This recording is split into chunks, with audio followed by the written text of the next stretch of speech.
आपको क्या लगता है ये कांग्रेस पार्टी, सोनिया जी, प्रियंका जी, राहुल जी घर में बैठ के ये चिंता करते होंगे कि फिर से हिंदुस्तान को सोने की चिड़िया बना देनी है?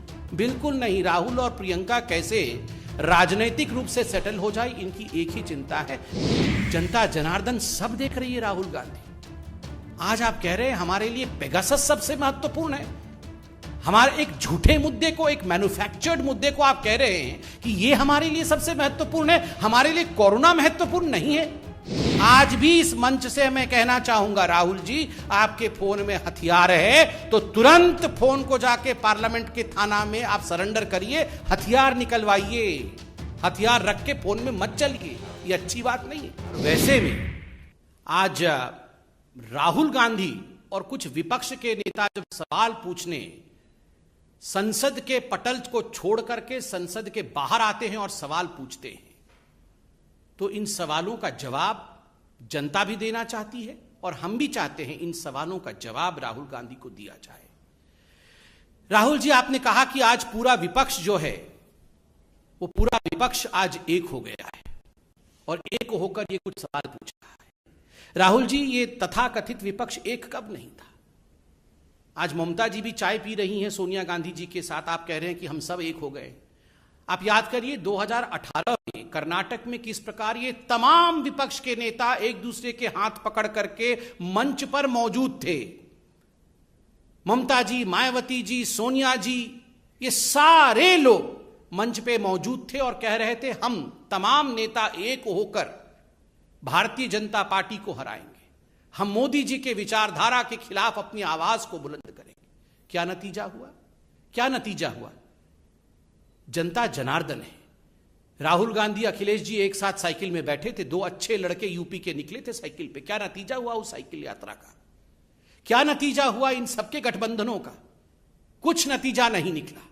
2019 के लोकसभा से पहले भी कलकत्ता के अंदर किस प्रकार ये तमाम नेता पुनः एक बार एक हो गए थे कि हम विपक्षी लोग सब एक हो गए।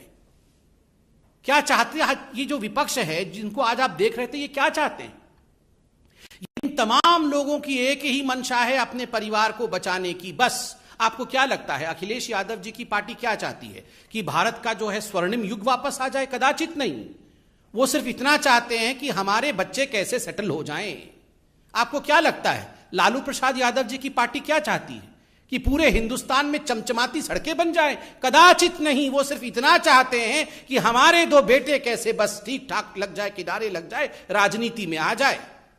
आपको क्या लगता है शिवसेना क्या चाहती है कि किस प्रकार से महाराष्ट्र उन्नत महाराष्ट्र बन जाए? बिल्कुल नहीं। वो सिर्फ किस प्रकार परिवार आगे बढ़े उसकी चिंता करती है। आपको क्या लगता है कि ये कांग्रेस पार्टी, सोनिया जी, प्रियंका जी, राहुल जी घर में बैठ के ये चिंता करते होंगे कि फिर से हिंदुस्तान को सोने की चिड़िया बना देनी है?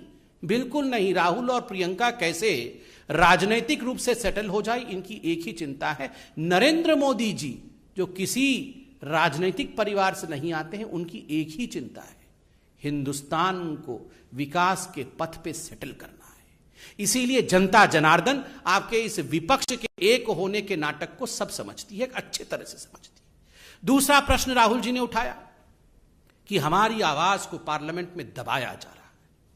राहुल जी, कौन किसकी आवाज दबा रहा है? ये हिंदुस्तान की जनता आज टेलीविजन के माध्यम से देख रही है, सब कुछ टीवी पे आता है।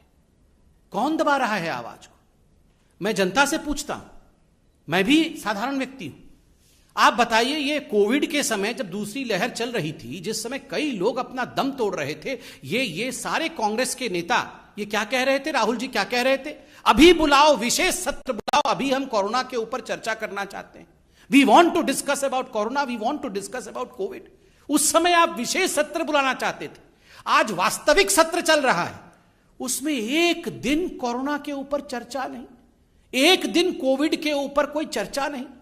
जब आदरणीय प्रधानमंत्री खुद कहते हैं आप तीक्ष्ण सवाल पूछिए, कठिन सवाल पूछिए, हम जवाब देंगे, यही लोकतंत्र है, तो आप सवाल पूछते नहीं है कोरोना पे।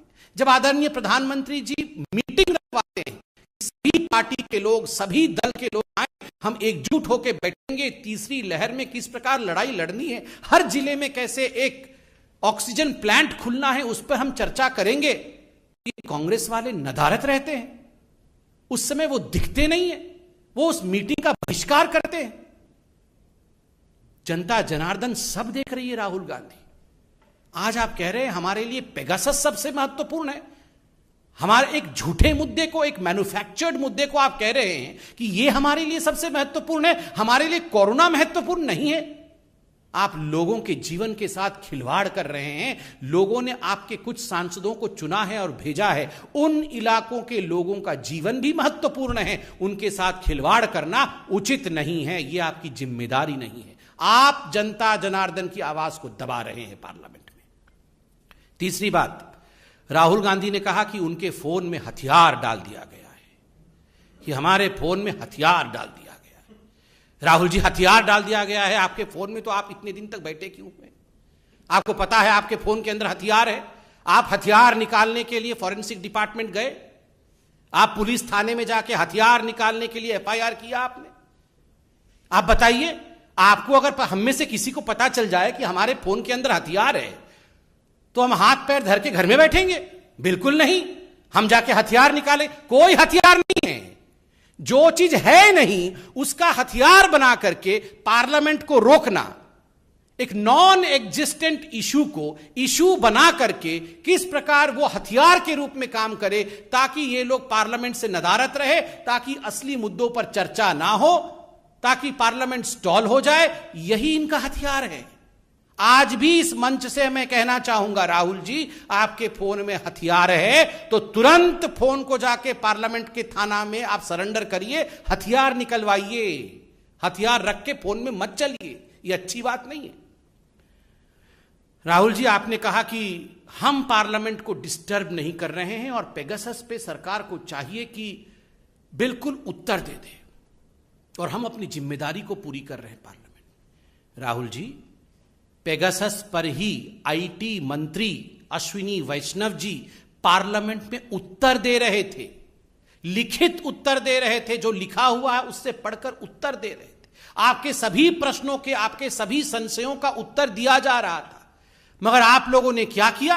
आप लोगों ने कागज को आदरणीय मंत्री जी के हाथ से छीन करके फाड़ दिया, उसे हवा में उड़ा दिया, उसे फेंक दिया। यह जिम्मेदारी है? ये जिम्मेदारी नहीं है, ये गैर जिम्मेदाराना बिहेवियर है, और ये लोकतंत्र की मर्यादाओं का छलनी उड़ाना है। ये लोकतंत्र की मर्यादाओं के साथ खिलवाड़ करना है। हम पार्लियामेंट में उत्तर दे रहे हैं, मंत्री खड़े हैं, उत्तर पढ़ रहे हैं, हाथ में से कागज छीन के फाड़ देना। Rahul ji, many leaders in the opposition have learned the same gimmicks that you used to follow in your party. We were reminded that day the way you had torn the ordinance of Dr. Manmohan Singh, the then Prime Minister. उस समय के प्रधानमंत्री doctor Manmohan Singh ji के ordinance को आपने जिस प्रकार फाड़ करके कागज को उड़ाया था ना, ठीक उसी प्रकार आपसे सीखकर आज कुछ आपके अनुयायी मंत्रियों के कागजों को संविधान के सबसे बड़े मंदिर के पटल पर फाड़ कर फेंक रहे हैं। यह जिम्मेदारी नहीं है। This is irresponsibility. But by the way, Rahul and responsibility can never travel together.